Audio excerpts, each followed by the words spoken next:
너희는 여호와를 만날 만할 때에 찾으라. 가까이 계실 때에 그를 부르라. 악인은 그의 길을, 불의한 자는 그의 생각을 버리고 여호와께로 돌아오라. 그리하면 그가 긍휼히 여기시리라. 우리 하나님께로 돌아오라. 그가 너그럽게 용서하시리라. 이는 내 생각이 너희와 너희의 생각과 다르며 내 길은 너희의 길과 다름이니라. 여호와의 말씀이니라. 이는 하늘이 땅보다 높음 같이 내 길은 너희의 길보다 높으며 내 생각은 너희의 생각보다 높음이니라. 아멘.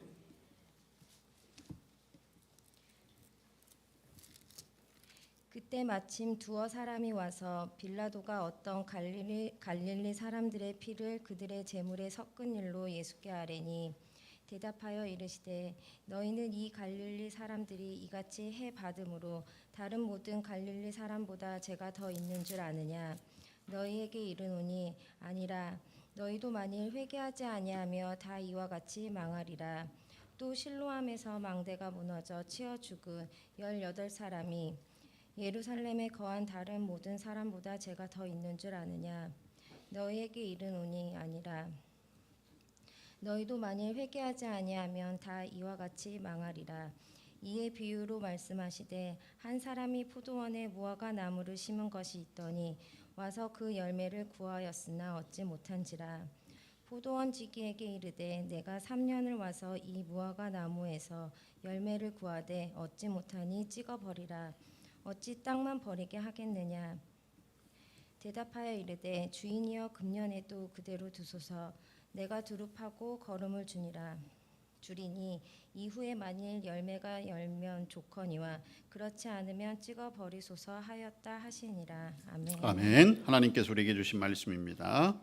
네, 오늘은 이사야 55장의 말씀과 누가복음 13장 말씀을 통해서 회개와 죄 사함의 좋은 소식이라는 제목으로 말씀의 은혜를 나누고자 합니다. 사순절은 회개와 돌이킴의 계절이지요.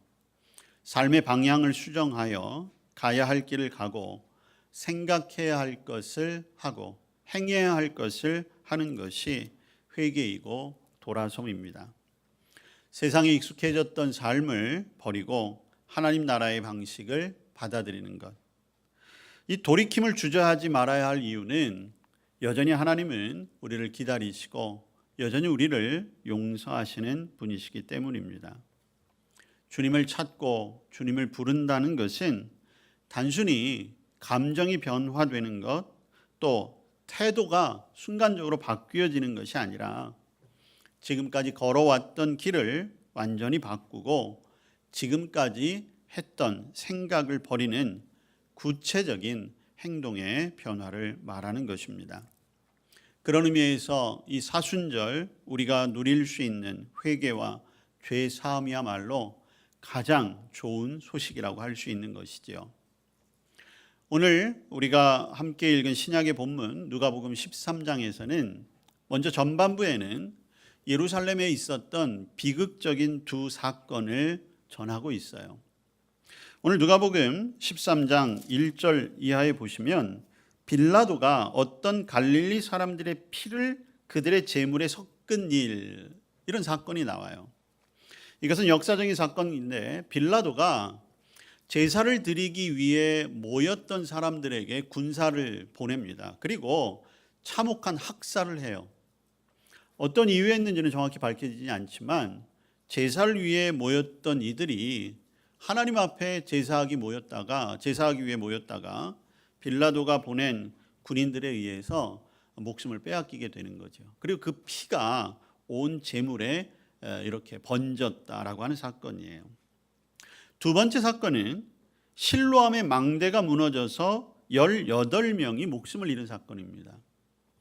이 실로암은 유대인들에게 있어서 어떤 문화적으로나 종교적으로나 인종적으로 굉장히 중요한 장소이지요. 근데 여기에 망대를 짓다가 18명이 목숨을 잃은 겁니다. 오늘날로 이야기하면 이 두 사건은 사실은 사회적 참사라고 할 수 있는 거예요. 많은 사람들이 목숨을 잃었고, 그리고 어떤 개인적인 원한 관계에 의한 것이 아니라 하나는 빌라도에 의해서, 그리고 하나는 어떤 사건에 의해서 생명을 빼앗기게 된 거지요. 자, 이런 일이 일어나니까 사람들은 그 원인과 결과에 관한 이야기를 하기 시작한 거예요. 분명히 원인이 있고 결과가 있다. 그리고 반드시 누군가는 책임을 져야 할 일이 생긴 거죠. 그래서 당시의 사람들이 쉽게 내렸던 결론은 저들이 비록 제사를 위해 모이고 그리고 우리 민족에게 있어서 중요한 어떤 건축을 하는 일에 동원이 됐지만 저들은 분명히 하나님 앞에 죄를 저질러서 벌을 받은 것이다. 이렇게 결론을 내린 거예요. 그리고 그것을 예수님에게 와서 이야기한 거죠. 그런데 오늘 예수님께서 뭐라고 말씀하십니까? 예수님은 두 사건에 대해 동일하게 말씀하시죠. 저 사람들이 죄가 있어서 그렇게 죽은 것으로 아느냐? 그것이 아니다. 너희도 만일 회개하지 아니하면 다 이와 같이 망할 것이다. 사람들이 궁금해하는 것에 대한 명확한 답변이라기보다는 오늘 예수님께서는 다른 시각으로 회개를 촉구하고 계시는 거예요. 회개하지 않는 자는 반드시 심판을 받을 것이다. 그리고 그 결과가 있을 것이고, 그리고 너희들이 그렇게 저 사람들은 죄를 지어서 죽은 거야 라고 이야기하는데 너희들의 죄는 그 사람들보다 덜할 것 같으냐? 스스로를 한번 돌아봐라. 이렇게 이야기한 거죠. 여러분, 일부 철학자들과 무신론자들 그리고 기독교 신앙을 비하하는 사람들이 이런 얘기를 많이 하지요. 야, 너희들이 믿는 하나님은 선하신 하나님이시라며, 너희들이 믿는 하나님은 전지전능하신 하나님이시라며, 그런데 어떻게 이 세상에 고난과 비극과 고통이 계속될 수 있냐? 그리고 하나님이 선하시다라고 하면서 왜 이 세상에는 그렇게 악인들이 득세하느냐? 그러면서 그런 결론을 내리지요. 그것은 첫째는 하나님이 선하시지 않다는 것이다. 두 번째는 하나님은 결코 전지전능하지 않으시기 때문이다. 말로만 보면 그럴듯한 논리이죠. 그리고 많은 사람들이 그러한 논리에 동감을 표현하기도 합니다. 그런데 이 이야기에는 중요한 전제 한 가지가 빠졌어요. 이 세상은 선하신 하나님, 전지전능하신 하나님만의 영향력이 아니라 악이 공존하고 있다는 겁니다. 인간의 죄성이 함께 있다는 거예요. 그래서 완전한 구원에 이르기까지는 이 세상에는 고통과 슬픔은 있을 수밖에 없습니다. 그렇기 때문에 회개와 돌이킴 그리고 하나님의 용서가 더 필요한 시대라는 것이죠. 그래서 오늘 1절부터 5절까지의 말씀은 저들이 왜 죽었을까? 왜 이런 참사가 일어나는 것이지? 이렇게 죽음에 대한 의미가 아니라 오늘 살아있음에 대한 의미를 돌아보라는 것이죠. 우리가 당하는 여러 가지 고통들, 우리도 여러 가지 사회적인 참사들을 겪고 있어요. 그럼 우리는 그 사건, 그리고 거기에서 고통을 당한 이들을 바라보고 그 원인과 결과, 과정들을 보게 되는 것이죠. 오늘 우리도 예수님에게 똑같이 물어볼 수 있을 거예요. 저들이 무슨 죄가 있기에? 그러면 오늘 예수님께서는 우리에게 동일하게 말씀하실 것입니다. 저들에게 죄가 있다고? 그럼 너는 그들보다는 죄가 없다는 것일까? 그러면서 또 말씀하실 것입니다. 그렇다면 내가 살아있는 이유는 무엇인가? 여러분, 이 말씀은 다가오는 심판을 면하기 위해서 어떻게 해서든지 지옥 가는 것을 면하기 위해 미리미리 회개하라, 그런 의미가 아니에요. 오늘 우리가 살아있음의 의미, 저와 여러분에게 남아있는 시간이 과연 얼마나 될까요? 50년, 30년, 1년 혹은 한 달밖에 남지 않은 그러한 인생이라 할지라도 우리의 살아있음에는 분명한 의미가 있다는 것입니다. 그리고 그 의미에 대해 예수님께서는 곧이어 6절 이하에서 비유로 말씀해 주신 거예요. 그래서 여러분 6절 말씀해 보면 이에 비유로 말씀하시되, 즉 1절부터 5절까지 사람들이 함부로 생각하고 함부로 이야기했던 그 죽음과 그리고 그것에 대해 쉽게 하나님께 죄를 지었으니까 죽었지라고 하는 판단에 대해서 그것이 아니라는 것을 오늘 비유로 말씀하고 있는 거예요. 어떤 포도원 농장의 주인이 그 포도원에 무화과 나무를 심었습니다. 그리고 3년을 기다렸는데 열매를 얻지 못하니까 그 포도원을 관리하던 관리인에게 그 무화과 나무를 다 찍어 내버리라고 했어요. 그러자 그 무화과 나무를 관리하던 포도원지기가 주인에게 이야기하죠. 1년만 더 지켜봐 주시죠. 그 다음에도 열매가 없으면 그때 베어 버리시지요. 이렇게 당부한다는 거예요. 여러분, 이 말씀은 비유로 말씀하신 거지요. 여기에 주인은 하나님이십니다.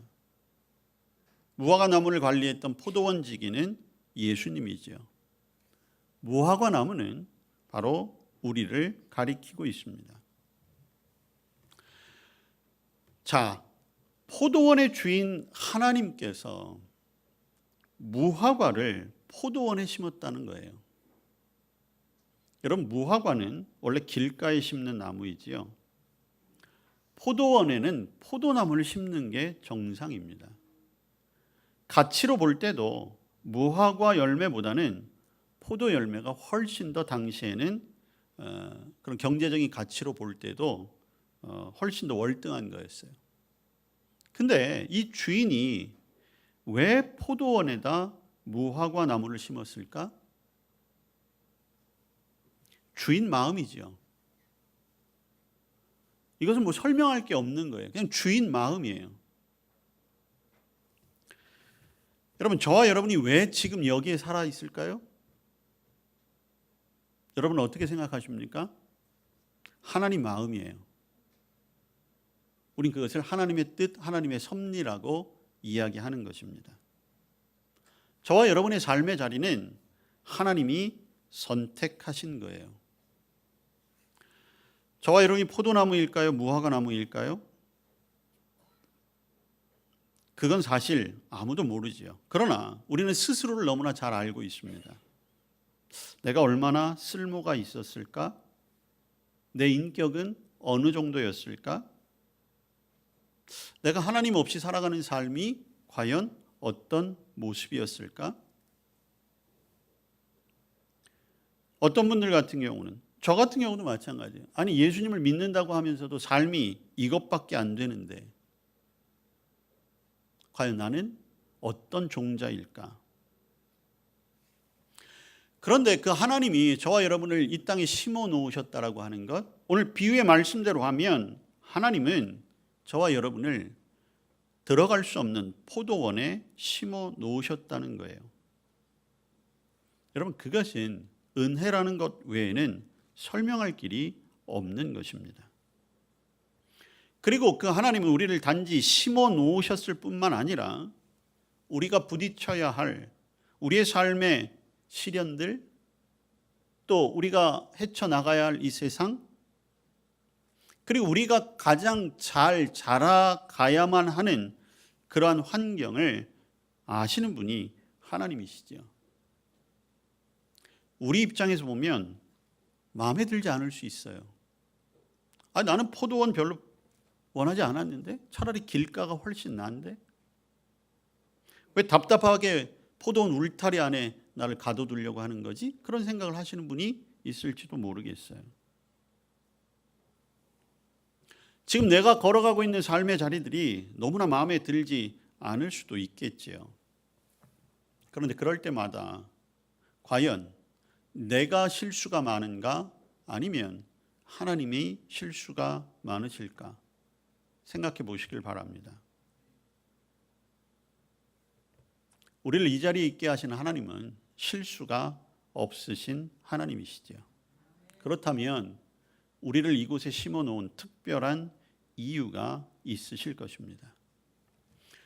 여러분의 지나온 삶을 한번 돌아보십시오. 그 상황도 그 시간도 마찬가지였어요. 그때 당시에는 이해할 수 없었고 그때 당시에는 마음에 들지 않았지만 결국 하나님이 선택해 주신 그 시간 그 땅에서 우리는 여기까지 오게 된 것입니다.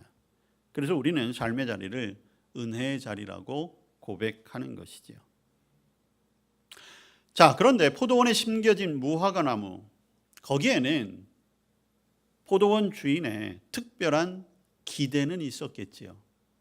굳이 포도나무를 심지 않고 무화과 나무를 옮겨 심었을 때는 분명한 이유가 있습니다.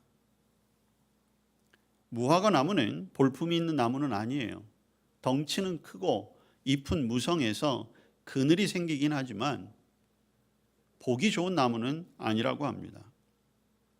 목재용이나 땔감용으로 사용하기도 그리 적합하지는 않다고 해요. 이름 자체로 무화과, 꽃이 없지요. 꽃이 없으니까 향기도 없습니다. 무화과 나무의 목적은 한 가지입니다. 열매예요. 포도원 주인이 무화과를 포도원에 심은 것은 열매를 얻기 위함이지요. 그런데 안타깝게도 이 무화과 나무는 3년 동안이나 열매를 내지 못했습니다. 주인의 기대와 기다림은 번번이 빗나가 버리고 말았지요. 과일 나무가 과일을 맺지 못한다면 존재 가치가 없는 거지요. 오늘 주인의 말대로 그냥 두었더니 땅만 버리게 생겼구나. 백해무익한 나무라는 것입니다. 여러분, 존재하는 모든 것, 살아가는 저와 여러분에게는 목적이 분명히 있습니다. 게다가 하나님의 형상으로 지음받은 우리의 존재의 목적 분명히 있지 않겠습니까? 세상에 사는 시간이 길든지 짧든지 주어진 시간에 우리에게 열매를 원하고 계십니다. 우리를 향한 하나님의 뜻이 바로 거기에 있는 것이죠. 저와 여러분의 삶 속에 일어나는 모든 사건들, 모든 시간들 속에 하나님은 지금도 열매를 기다리고 계십니다. 여러분의 신앙의 열매, 믿음의 열매는 무엇입니까? 하나님이 기다리시는 그 열매를 지금 맺어가고 계십니까? 3년 동안 열매를 맺지 못한 무화과 나무는 결국 주인의 화를 돋우고 말았지요. 주인은 화가 나서 그 무화과 나무를 뽑아 찍어 내버리라고 했습니다. 포도원 주인이 하나님이신데 하나님의 인내심이 어디까지라고 생각하십니까? 하나님은 우리 인간을 사랑하시죠. 그리고 우리는 그 하나님의 사랑이 끝이 없다고 생각합니다. 맞지요? 하나님은 노하기를 더디하시고 인자하심이 한없으신 하나님 맞습니다. 우리는 그렇게 믿음으로 고백합니다. 그런데 오늘 이 비유의 말씀을 통해 예수님이 말씀하시는 하나님은 그리 인내심이 많은 분은 아닌 것 같습니다. 여러분, 또한 여기에는 분명한 심판이 있다는 것을 예수님은 말씀하고 계시는 거예요. 무화과 나무가 열매를 맺지 못한 것, 그것을 우리의 삶에 적용하면 바로 우리의 잘못과 죄에는 반드시 심판이 있다는 것이죠. 그리고 성경은 하나님의 징계와 심판이 진정한 사랑임을 우리에게 보여주십니다. 왜냐하면 공의로우신 하나님, 죄를 미워하시는 것이 하나님의 성품이시기 때문입니다. 그럼에도 불구하고 하나님은 악하고 교만한 심령들이 회개하고 돌아오기를 기다리고 계세요. 여전히 참는 것은 분명하십니다. 그러나 오늘 우리는 이 말씀 앞에 그 인내에 한계가 있다는 것을 알아야 합니다. 그리고 이미 하나님은 그 한계를 보여주셨어요. 오늘 본문에 3년을 참았다라고 하는 것은 충분히 필요한 만큼 참을 만큼 참았다는 것이죠. 하나님은 이 세상을 창조하셨지요. 그리고 하나님은 참고 참으셨어요. 그러다가 첫 번째 하나님의 한계점은 노아의 홍수 때였습니다. 하나님은 참지 않으셨어요. 홍수로 모든 인간을 다 쓸어버리셨습니다. 소돔과 고모라, 하나님은 그들의 죄악을 끝까지 보지 않으셨습니다. 불로 심판하셨지요. 하나님의 선택된 백성 이스라엘이었습니다. 온갖 죄악과 배반에도 하나님은 끝까지 그들을 지키셨지요. 그러나 결국 예수 그리스도를 영접하지 않은 그들을 하나님은 멸망시키셨어요. 남과 북으로 나누어 놓으셨고 결국 그들을 뿔뿔이 온 세상에 흩으셨습니다. 그리고 아직 남아있는 하나님의 한계점이 있는데 그것은 바로 다시 오시는 주님을 통해 이 땅을 심판하시겠다는 것이죠. 사실 이 말씀은 우리에게 조금 무서운 말씀이 될 수 있어요. 그러나 하나님은 사랑의 하나님이시죠. 무화과 나무에게는 포도원 지기가 있었습니다. 우리에게는 예수님이 계신 것이죠. 포도원 지기는 주인에게 말합니다. 금년에도 그대로 두소서. 내가 두루 파고 거름을 주겠습니다. 그렇게 하고서라도 열매가 없다면 그때 가서 찍어 버리십시오. 주인의 진노를 포도원 지기가 가로막았었지요. 우리를 향하신 하나님의 진노를 예수님이 가로막으셨습니다. 어쩌면 우리에게도 재기의 기회가 생긴 것이겠지요. 하나님이 보시기에 우리의 죄는 멸망당하고도 남을 만한 그러한 죄악이지만 예수님은 우리를 포기하지 아니하신 것이죠. 우리에게 다시 한번 회개하고 하나님을 위해 사용될 마지막 기회, 열매 맺을 기회를 주신 것입니다. 포도원 지기는 사실 이 무화과 나무는 자기 것도 아니에요. 무화과 나무가 열매를 많이 맺는다고 해서 포도원 지기에게 무슨 경제적인 이익이 많이 돌아가는 것도 아니었을 것입니다. 예수님이 저와 여러분의 심판의 길을 막는 게 예수님께 무슨 효용이 있겠습니까? 그런데 오늘 포도원 지기는 자기가 이야기합니다. 내가 두루 파고 거름을 주겠다. 어찌 보면 하지 않아도 될 일을 더 하겠다라고 주인에게 말하는 거죠. 예수님은 저와 여러분을 살리기 위해서 자신을 찢으셔서 우리를 거기에 심으셨지요. 그리고 십자가에서 흘리신 피로 거름이 되게 하셔서 오늘 우리로 하여금 어떻게 해서든지 열매 맺게 하기 위해 십자가에 희생하신 것입니다. 그래서 여러분, 저와 여러분의 살아있음에 의미가 있는 것입니다. 여러분, 지금 죽으면 안 됩니다. 왜냐하면 지금 죽어 하나님의 심판대 앞에 서면 우리는 할 말이 없습니다. 열매가 없기 때문이에요. 우리에게 부족했던 우리의 삶의 모습들, 부끄러웠던 우리의 과거들, 욕심을 채우기 위해 살아왔던 우리의 시간들, 그것을 만회할 시간이 필요하지요. 그게 저와 여러분의 살아있음의 의미입니다.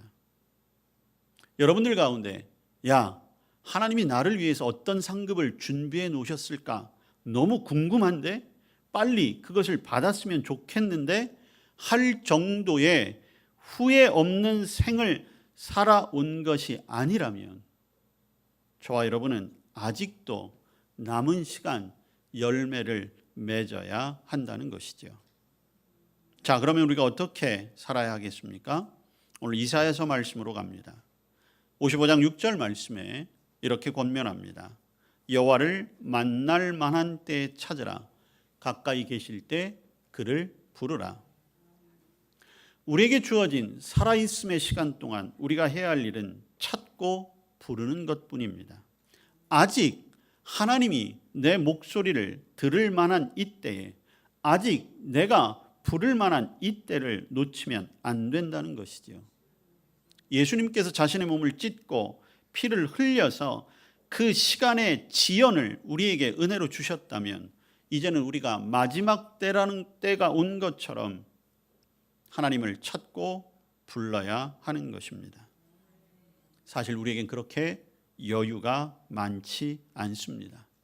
그런데 그럼에도 그 기회마저도 포기하고 있는 것은 아닙니까?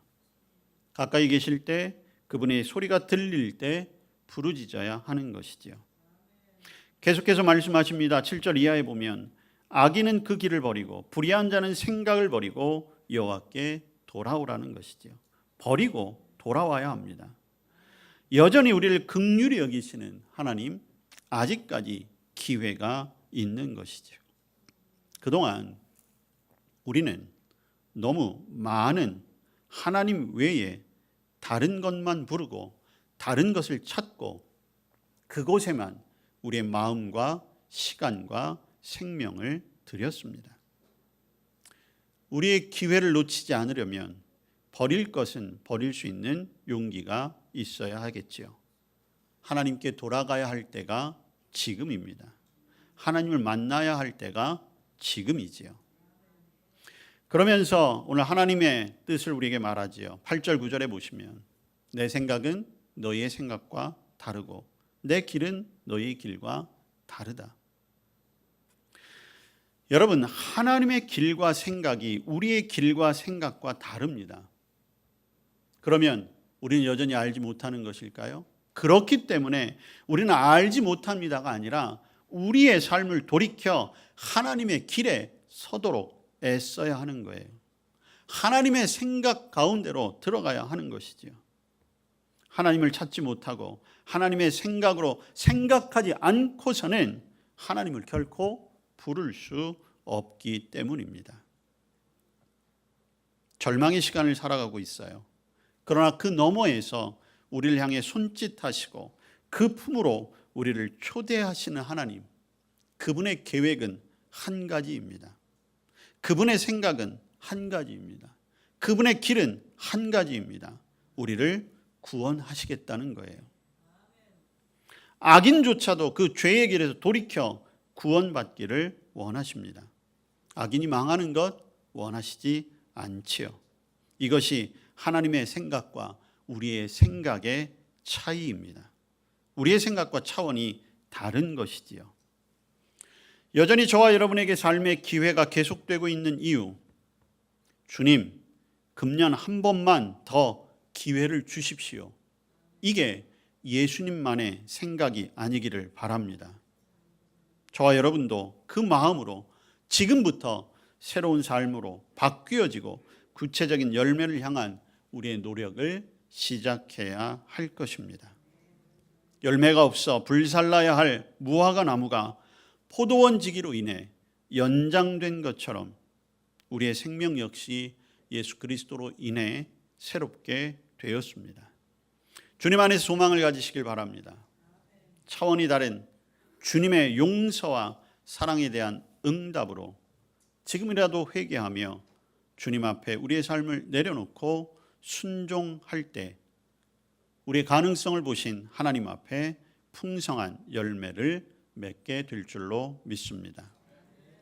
회개와 돌이킴의 시간인 이 사순절, 우리의 마음과 생각을 바꾸고 그래서 돌아오는 사람을 너그럽게 용서하시는 그 하나님을 신뢰하시고 그 용서하시는 하나님을 이 땅에 좋은 소식으로 선포하는 저와 여러분 우리가 될 수 있기를 주님의 이름으로 축복합니다. 우리에게 새로운 기회를 허락해 주셨습니다. 우리의 살아있음의 의미를 다시 한번 깨닫게 하시고 회개와 돌이킴으로 주님 앞에 서게 하여 주시옵소서. 예수님 이름으로 기도합니다. 아멘.